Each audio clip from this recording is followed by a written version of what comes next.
This is the Insta360 X5, and this is the Osmo Pocket 3. Should you invest in a 360-degree action camera like the X5 or a gimbal stabilized camera like the Osmo Pocket 3? The X5 has been updated with a new sensor from its predecessor, but I'm not so sure it can beat out the Osmo Pocket 3 when it comes to image quality. Let's find out. Can you tell the difference on which camera got which shot? We clearly have a difference when we look at both of these cameras. Camera A seems to be softer or glowier, and camera B gives us that nice stark contrast between highlights and shadows.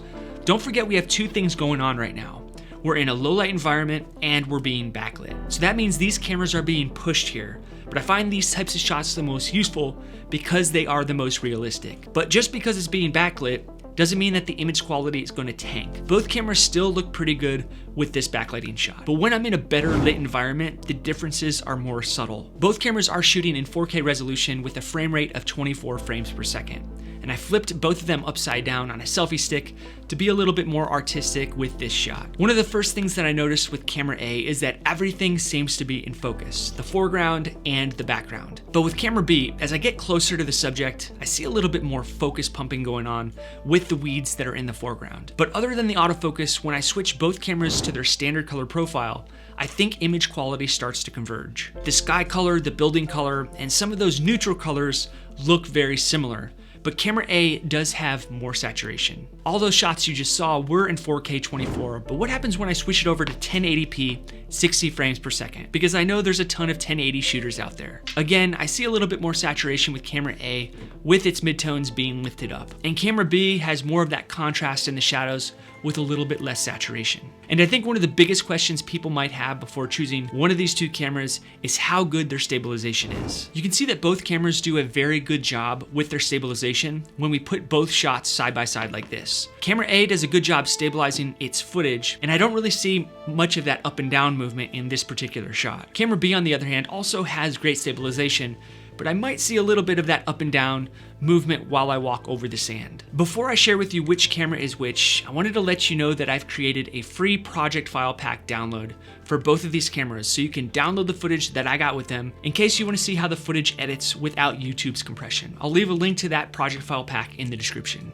Also, I've created some brand new LUTs for both of these cameras that gives you the 2000s camcorder look to your footage, so you can get that nostalgic feel. That camcorder look is definitely making a comeback. If that's something that you're interested in, I'll leave a link to those LUTs in the description. Now, as usual, this video is not being sponsored by Insta360 or by DJI. In fact, this video is not sponsored at all. But if you'd like to support the channel, it'd be great if you like this video and subscribe, and use the affiliate links in the description to purchase some of your gear. In this video, we're gonna go out and test out both of these cameras in real life situations. I'm gonna do some low light shooting, some branding videos as if you're a travel content creator. We'll do some street shots, some stabilization in different walking environments. We'll do a background focus test. I'm gonna do an artistic flyover type of shot, and I'm gonna shoot in an uncontrolled lighting environment, plus many more. I'm excited to dive into this one with you. Today, on the Film Alliance.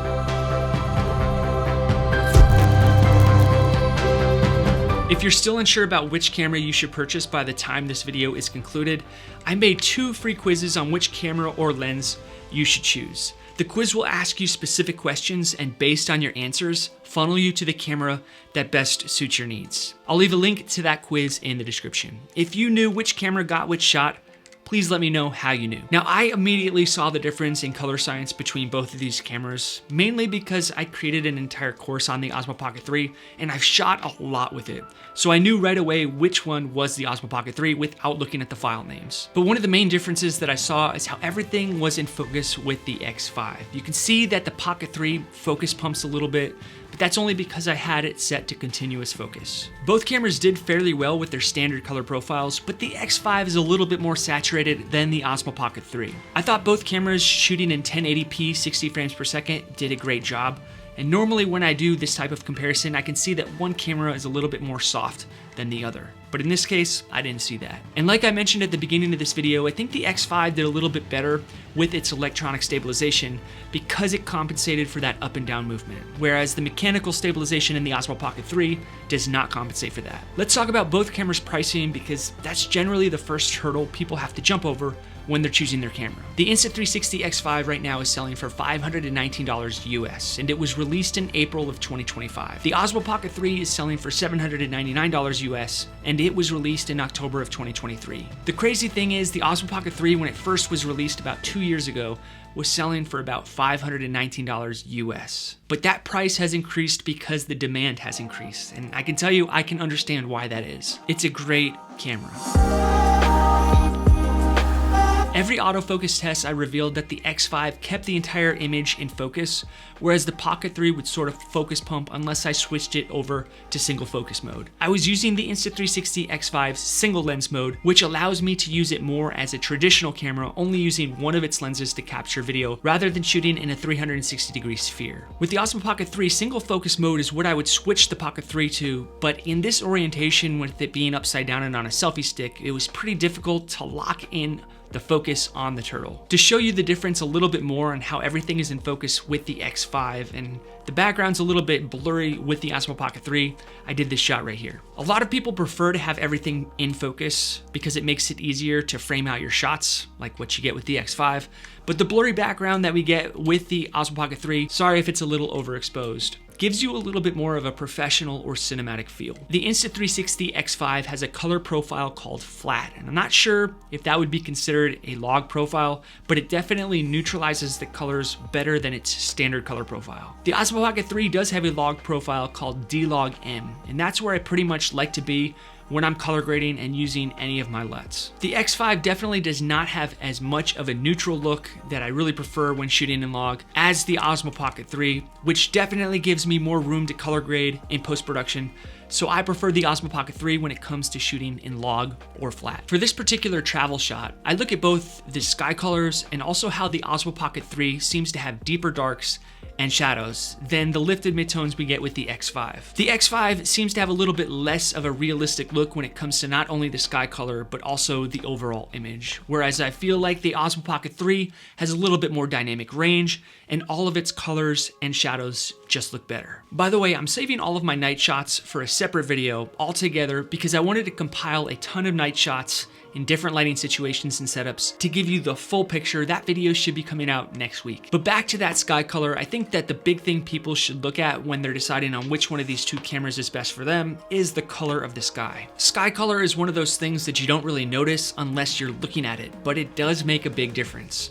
And throughout all of these shots, I found that I liked the way the sky color looked better on the Osmo Pocket 3 than the X5. To me, it just looked more realistic. But one use case that I found the X5 color science and the way that it exposes its colors more beneficial than the Osmo Pocket 3 is when I was doing a backlighting vlog shot like this. To my eyes, I think the X5 looks better because you can see more of my face because of that mid-tone lifting up that we talked about already. And the Osmo Pocket 3 is more of a traditional looking type of shot where skin tones are a little bit darker or muted, but it still passes for me. And one of the beauties about these smaller cameras is they allow you to do these different types of artistic flyover shots using a selfie stick. I don't think one camera did better than the other here. They both did about the same. I may see a little bit less bumpiness with the X5. Also, the Osmo Pocket 3 did a very good job here, but I had to make sure that the gimbal head stayed straightforward while I was doing this shot.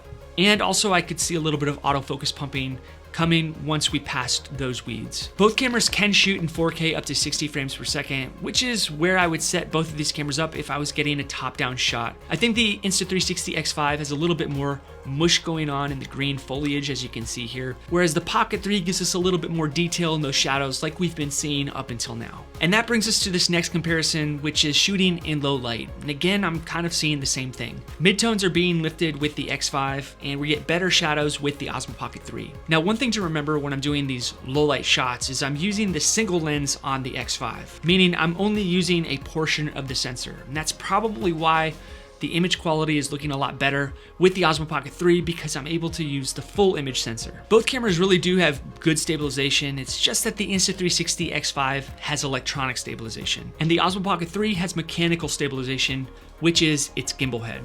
It seems like every single environment that I went to with the X5, whether I was on rough terrain or smooth surfaces, it did very well. And same thing with the Pocket 3, it did well no matter what surface I was on, but I did see a little bit of that up and down movement. But both cameras are always gonna do the best when you're on a smooth surface like I am here, when I'm doing a smooth type of ninja walk. And stabilization is super important for people who are moving around because bigger mirrorless cameras don't have that great of stabilization. I may see a little bit of up and down movement with the Osmo Pocket 3, but overall it does an excellent job. I do go over stabilization techniques with the Osmo Pocket 3 in my course, but for now I'm gonna give the stabilization to the X5. I also set both cameras up to auto white balance and thought they both did a very good job, at least in this uncontrolled lighting environment. And if I was doing travel type of work, then I would just leave it in auto white balance, at least for this lighting situation. But going around to different lighting situations would dictate if I switch it over to custom white balance or not.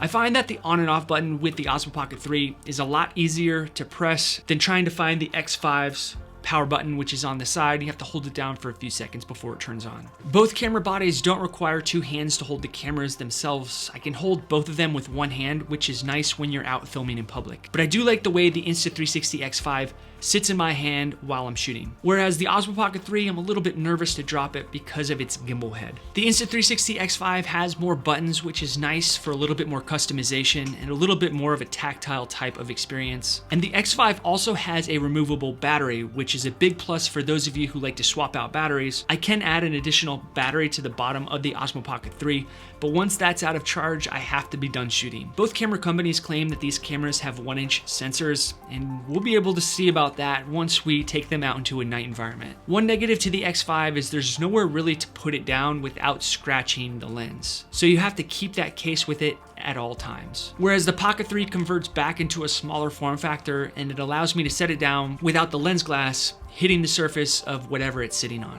One positive to both of these cameras is they have removable storage, unlike a smartphone, so you can bring additional SD cards with you and change out the storage as you need it. Both cameras do shoot with different max frame rates and resolutions, but there is a catch.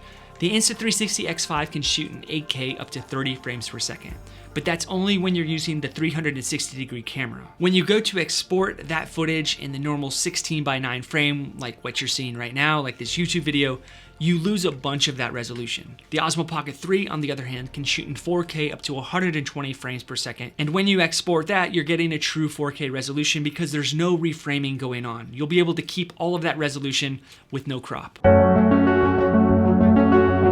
Both the Insta360 X5 and the Osmo Pocket 3 have their strengths and their weaknesses, but they're both built for different creators. If you value creative flexibility, 360 reframing, and convenience, then the X5 is a solid everyday carry. But if image quality and better color depth and cinematic low-light performance matters more to you, then I would say go with the Osmo Pocket 3. It's pretty hard to beat, and that is why I made a course for this camera. Please let me know which one of these two cameras you like better and why. I will see you in the next video. I'm Joe with the Film Alliance. See you next week.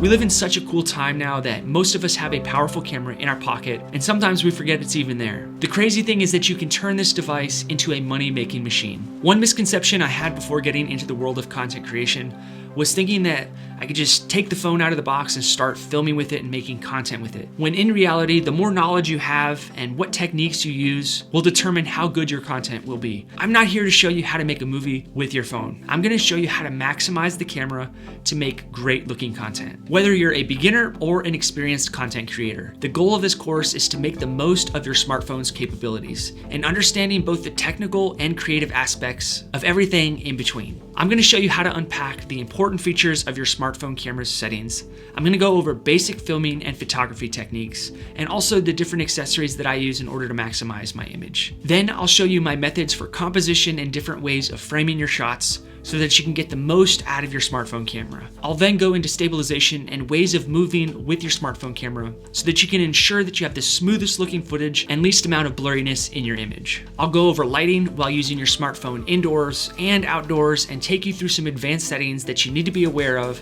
so that you can optimize your image. We'll talk about using some external gear along with going into more technical aspects like frame rate and resolution, exposure, and white balance. I'll show you how to use your smartphone in a green screen configuration, along with using it as a product shot camera. And then I'll go over some common scenarios that you might find yourself in and how to optimize your smartphone camera to your advantage. I didn't make this course too long, and I also didn't make it too short, but I packed it with a lot of value. So if you're ready to take your image quality and your content creation to the next level with the device that's constantly with you, then jump on into this course and I'll see you in the first module.